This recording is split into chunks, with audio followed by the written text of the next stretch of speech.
Get ready for the dictation. Start. The honorable members who have spoken before said that the small growers get the correct price from the board. This is not so. The entire bulk of the profits they make in the home market and in the foreign market is kept by the bigger growers who dominate this coffee board. The price they get is more than what they pay to the small growers. That is the complaint of the small growers. So, it is not correct to say that the profits this board makes are equally distributed to the small growers. Hence, the conflict between the big growers and the small growers is increasing. Therefore, it is necessary on the part of the government to do justice to the small growers. The government thinks that by taking powers for nominating the president of the board, it is able to do justice to the small growers. The number of the small growers is 34,000, while the number of the big growers is 590. Most of the seats reserved for the growers in the last board were monopolized by the big growers. The majority of the seats were held by the big growers, and the number of seats the small growers got was very meager. It was not more than 4, if my recollection is correct. What the government should have done was to give equal representation to the small growers. They should have asked the growers to return their representatives or to give a panel of names from which government could have chosen some. The choice of the representatives should have been left to the respective organizations. If there was no organization for the small growers, government should have asked them to organize one separately and then send in their representatives.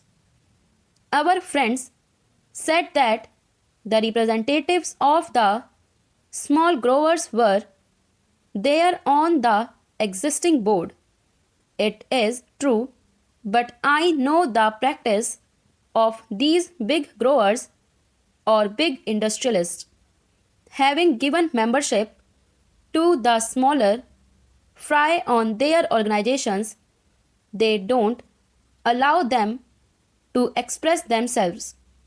The chairman or the man who holds sway of the board sees to it that all the members agree to what he dictates. That is the practice in these associations. We know that. So, it is better to have a separate organization for the small growers and ask them to submit their panel of names to represent them on the board. Representation on the board should not be governed by the number of acres owned and the amount of capital invested, but by the number of growers. If this principle is adopted, the bigger growers will not be able to run away with what they want. In this connection, I would also say that instead of nominating the president, the government should do this. The government should ask the respective organizations of the big growers, the small growers, labor, and the consumers to send in the names of their representatives and then include members of parliament. Then the board constituted in this way should be asked to elect its chairman. If this procedure is adopted, then the government can see that no big grower is elected to the chairmanship.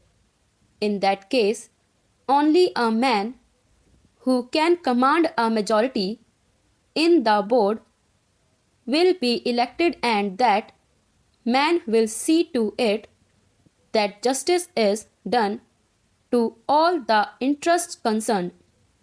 But here, the government, in the name of taking over control of the industry, wants to bureaucratize the whole industry.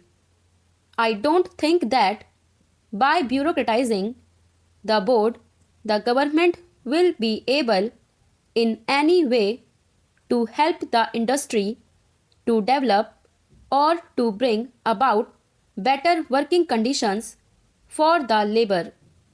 One member in the select committee said that no representation should be given to labor. That is the attitude of the growers. That is the attitude generally of all employers in this country. But is it just on their part to deny representation to labor as well as to the consumers?